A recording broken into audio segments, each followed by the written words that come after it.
আসসালামু আলাইকুম শেফ ভাই, আজকে এটা কি বানাচ্ছেন আপনি? পাঙ্গাস মাছ বোনা।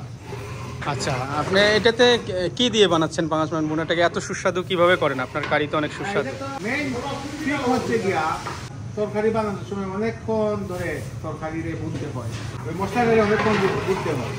তারপরে আস্তে আস্তে আস্তে আস্তে মশলা অনেকক্ষণ রাখার পরে আস্তে আস্তে ওইটা সুস্বাদু হয়। এটা তো ভাই আমার কোনো কিছু না, এটা তো আল্লাহর দেওয়া। আচ্ছা, কি কি মশলা দেন বেসিক্যালি আপনি? এটা স্বাভাবিক মশলা, আমাদের মাছ আছিরা যেগুলো দেয়, রসুন দেই, পেঁয়াজ দেই, ধনিয়া পাউডার, জিরা পাউডার, হলদি পাউডার, মরিচ পাউডার। কিন্তু ওইটার মেইন হচ্ছে যে এফেক্টটা হচ্ছে যে কম্বিনেশন। আচ্ছা, আপনার পরিমাণটা কি, মাংসই হোক আর মাছই হোক, ওইটা পরিমাণটা কি, ওইটা পরিমাণ দেখে আপনার ওই মশলা যেটা, এটার কম্বিনেশন এবং মশলারে বাজা, এটা যদি কম্বিনেশন হয়, সব কিছু যদি ব্যালেন্স হয়, তাহলে অবশ্যই মজা হবে। এখানে আপনি মাছ দেবেন না? এখন দেখেন এটা কিরকম হয়েছে। এটা একটা সস হয়েছে না? একটা সস হয়েছে, সস, এটা পেঁয়াজের সস, এটা গ্রেভি।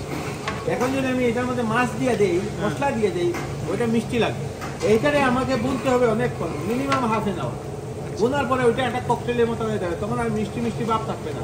আচ্ছা, অনেক কারি আছে না যে রান্নার পরে মিষ্টি লাগে, কিন্তু মিষ্টি আর থাকবে না। ওইটারে ওই পেঁয়াজটারে আপনি মশলা দেওয়ার আগে অনেকক্ষণ বাছতে হবে, এটা রোস্ট করতে হবে। রোস্ট করবেন? সময় খেয়াল রাখতে হবে যাতে এই নিচে যাতে পুড়ে না যায়, হান্ডিটা যাতে পুড়ে না যায়। যদি হান্ডিটা কালো হয়ে যায় তাহলে ওইটা ফিকা হয়ে যায়, ওইটা আর টেস্ট থাকবে। অর্থাৎ আপনি এই সসটা প্রায় হাফ অ্যান আওয়ার জাল করবেন, করার পরে তারপরে মাছটা ওই দেখেন এখানে কোনো পেঁয়াজ বুঝার কোনো উপায় নেই। তো এটারে আমি অনেকক্ষণ জাল দিয়ে এটারে সফট করাই, সফট হয়ে যাবে, একদম সফট করছি। এখন ওইটারে আমি ড্রাই করি, তখন আবার টেস্টি হবে। জি ইনশাআল্লাহ। আস্তে আস্তে গাঢ় হয়ে যাচ্ছে আর কি। জি এটা আমি আমার দেশের মহিলাদেরকে আমি একটা টিপ দেখাই। ওই দেখেন বৃষ্টির মতো কি যেন উপরে উঠতেছে, এইটা থ্রু হতে হবে, মানে ছিদ্রের মতো বাইরে আসতে হবে। এইটা যখন বাইরে আসবে তখন বুঝে নিতে হবে যে পেঁয়াজের মধ্যে যে পিচ্ছিল একটা ভাব ছিল, ওইটা আমি ডিস্ট্রয় করে ফেলছি। এখন ওইটা ককটেলের মতো হতে যাচ্ছে, ককটেল এন্ড ফ্লেভার দুটোই হতে যাচ্ছে।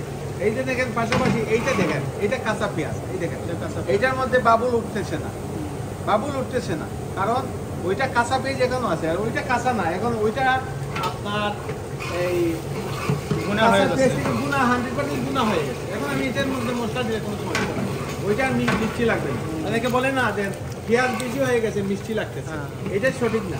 পেঁয়াজ বেশি দিয়ে কোনো সমস্যা নাই, কিন্তু ওইটারে আপনার বাঁচতে হবে ভালো। এটার মধ্যে আমরা কোনো আর্টিফিশিয়াল কোনো কিছু ইউজ করি না, এখন কালারটা সুন্দর লাগছে। এটা সস হয়ে গেছে। এখন আমরা এটার মধ্যে আমরা মাছ দিয়ে দেবো।